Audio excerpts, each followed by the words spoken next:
Hi friends, welcome to Chennai food. எல்லார் வீட்லேயுமே gas cylinder இருக்குங்க. ஆனால் கேஸ் சிலிண்டரில் நம்ம கேஸ் எவ்வளவு யூஸ் பண்ணியிருக்கோம், மீதி எவ்வளவு கேஸ் இருக்குது அப்படின்றத தெரிஞ்சிக்கவே முடியாது.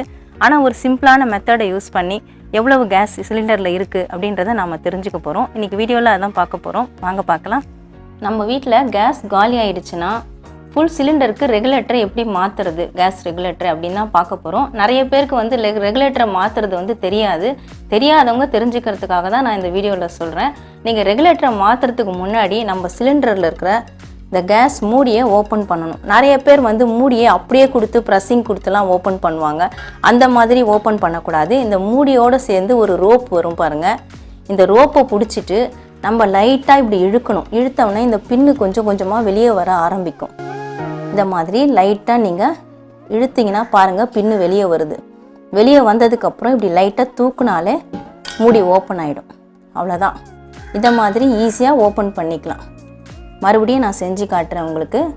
இந்த ரோப்பை நல்லா பிடிச்சிக்கணும். பிடிச்சிட்டு இந்த நம்ம சிலிண்டர் ஆங்கிளில் பிடிச்சி டைட்டாக இப்படி இழுத்தாலே இந்த கம்பி கொஞ்சம் கொஞ்சமாக வெளியே வரும். இந்த கம்பி தான் போயிட்டு அந்த மூடியை லாக் பண்ணுறது.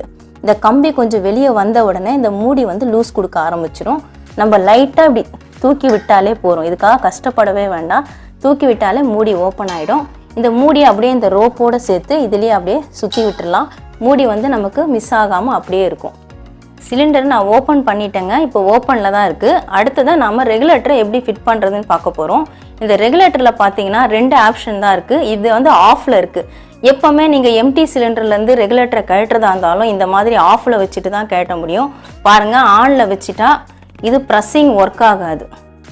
ப்ரெஸ் பண்ண முடியல பாருங்கள். இதையே நீங்கள் ஆஃபில் வச்சுட்டிங்கன்னா இது நல்லா ப்ரெஸ்ஸிங் பண்ணும். இந்த லாக்கு தான் போயிட்டு நம்ம சிலிண்டரில் போயிட்டு நல்லா லாக் பண்ணிக்கும்.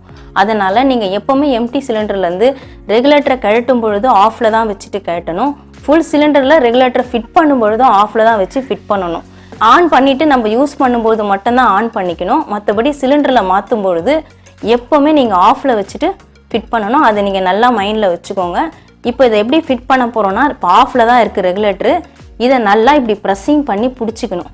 பாருங்கள், நல்லா ப்ரெஸ்ஸிங் ஆகுது, நல்லா மூவிங் உங்களுக்கு தெரியும். இந்த மாதிரி ப்ரெஸ்ஸிங் பண்ணிவிட்டு அதுக்கப்புறமா தான் ஃபிட் பண்ண போகிறோம். இந்த கேப்பில் விட்டுட்டு நம்ம மாட்டிக்கலாம். இந்த ஆங்கிள் வருது இல்லைங்களா, இந்த ஆங்கிளுக்கு கீழே கேப்பில் விட்டுட்டா நமக்கு மேடையில் வைக்கும் பொழுது ஈஸியாக இருக்கும். இப்போ நான் நல்லா ப்ரெஸ்ஸிங் பண்ணிட்டேன். நான் ஆஃபில் இருக்குது. ப்ரெஸ்ஸிங் பண்ணிவிட்டு நான் உங்களுக்கு ஃபிட் பண்ணி காட்டுறேன். பாருங்கள், இந்த மாதிரி ப்ரெஸ்ஸிங்கை விடக்கூடாது. ப்ரெஸ்ஸிங் நல்லா கெட்டியாக டைட்டாக பிடிச்சிக்கணும். பிடிச்சிக்கிட்டு உங்களுடைய வெயிட் போட்டு நல்லா பேலன்ஸ் பண்ணி ஒரு அழுத்து இப்படி அழுத்தி ஷேக் கொடுத்துட்டு அதுக்கப்புறம் விட்டுடுங்க. விட்டிங்கன்னா பாருங்கள், இந்த லாக் போய் அதில் விழுந்துடும். கரெக்டாக லாக் ஆகிடுச்சு பாருங்கள். இப்போ நீங்கள் சிலிண்டர் ஆன் பண்ணால் ஆன் ஆகும். அவ்வளோதாங்க. இதான் மெத்தடு.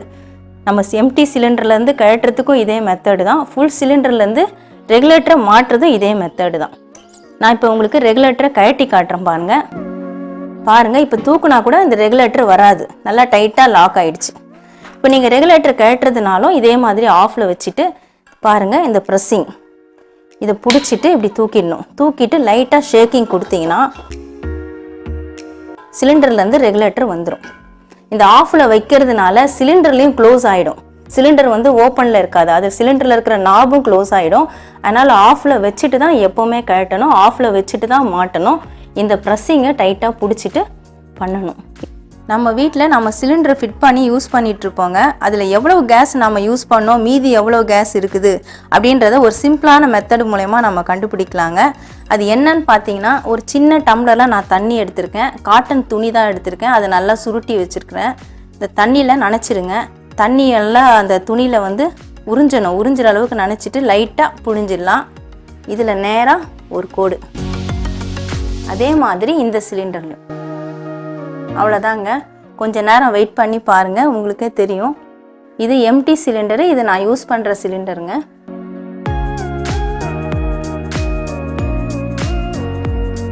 பாருங்கள், சிலிண்டரில் நான் துணியில் நனைச்சி கோடு போட்டேன். இது எம்டி சிலிண்டரில் 2 நிமிஷம் தான் நான் கேப் விட்டுருந்தேன். எம்டி சிலிண்டரில் ஃபஸ்ட்டு ஃபுல்லாகவே காஞ்சிருச்சு பாருங்கள். இது நான் யூஸ் பண்ணுற சிலிண்டரு. இந்த சிலிண்டர் நான் ஃபிட் பண்ணி கிட்டத்தட்ட 10 நாள் தாங்க ஆகுது. இதில் வந்து கால்வாசி தான் காஞ்சிருக்குது. மீதி ஈரம் அப்படியே இருக்குது பாருங்கள். இதை வச்சு நீங்கள் தெரிஞ்சுக்கலாம் எவ்வளவு நம்ம கேஸை யூஸ் பண்ணியிருக்கோம், மீதி சிலிண்டரில் எவ்வளவு கேஸ் இருக்குது அப்படின்னு இதை வச்சு நீங்கள் தெரிஞ்சுக்கலாம். இது ஒரு சிம்பிளான மெத்தடு தாங்க. இந்த மெத்தடை நீங்கள் ஃபாலோ பண்ணிங்கன்னா எவ்வளவு கேஸ் நம்ம யூஸ் பண்ணோன்றதை ஈஸியாக கண்டுபிடிச்சிடலாம். அடுத்ததாக உங்களுக்கு இன்னொரு மெத்தடும் நான் சொல்கிறேங்க. இது நான் ரெகுலராக எங்கள் வீட்டில் யூஸ் பண்ணுற மெத்தடு தான். என்னன்னு பார்த்தீங்கன்னா, நம்ம சிலிண்டரை ஃபிட் பண்ண உடனே அன்றைக்கி என்ன டேட்டோ அந்த டேட்டையும் மந்த்தையும் நீங்கள் இந்த மாதிரி கொஞ்சம் தண்ணி எடுத்துக்கோங்க. எடுத்துகிட்டு சாக் பீஸை தண்ணியில் நனைச்சிருங்க. நான் 30ஆம் தேதி தான் இந்த சிலிண்டரை ஃபிட் பண்ணியிருந்தேன். அதனால் 30ஆம் தேதி 30ன்னு போட்டுட்டு 4ன்னு போட்டுருங்க மந்த்து. அவ்வளோதாங்க. இது அழியவே அழியாது. நம்ம தண்ணியில் சாக் பீஸை நினச்சி போட்டோம்னா நம்ம ஈர துணி போட்டு தொடச்சாதான் அழியும். நம்ம சிலிண்டர் ரிட்டர்ன் கொடுக்குற வரைக்கும் கூட அழியவே அழியாது. நீங்கள் இந்த மெத்தடை ஃபாலோ பண்ணிக்கிட்டா கேஸ் சிலிண்டர் நம்ம எப்போ ஃபிட் பண்ணோம், எத்தனை நாள் ஆச்சு அப்படின்னு ஈஸியாக நீங்கள் கால்குலேஷன் பண்ணிக்கலாம். இது நான் எப்போவுமே ஒவ்வொரு சிலிண்டர் மாற்றும் பொழுதும் இந்த மெத்தடை நான் ஃபாலோ பண்ணுவேன். உங்களுக்கும் இது யூஸ்ஃபுல்லாக இருக்கும் அப்படின்னு தான் நான் இந்த மெத்தடை உங்களுக்கு சொல்லியிருக்கேன். கண்டிப்பாக நீங்கள் ட்ரை பண்ணி பாருங்கள். கேஸ் சிலிண்டரில் எவ்வளவு கேஸ் இருக்குது, அதை எப்படி கண்டுபிடிக்கிறதுன்னு இந்த வீடியோவை பார்த்து தெரிஞ்சுட்டுருப்பீங்க. கூடவே யூஸ்ஃபுல்லான டிப்ஸையும் பார்த்துருப்பீங்க. உங்களுக்கு இந்த வீடியோ பிடிச்சிருந்தா லைக் பண்ணுங்கள், ஷேர் பண்ணுங்கள், சப்ஸ்கிரைப் பண்ணுங்கள். சப்ஸ்கிரைப் பண்ணவங்க மறக்காமல் பெல் பட்டனை கிளிக் பண்ணுங்கள். இந்த வீடியோவில் ஏதாவது டவுட்ஸ் இருந்தால் கமெண்ட்ஸில் கேளுங்கள். நன்றி, வணக்கம்.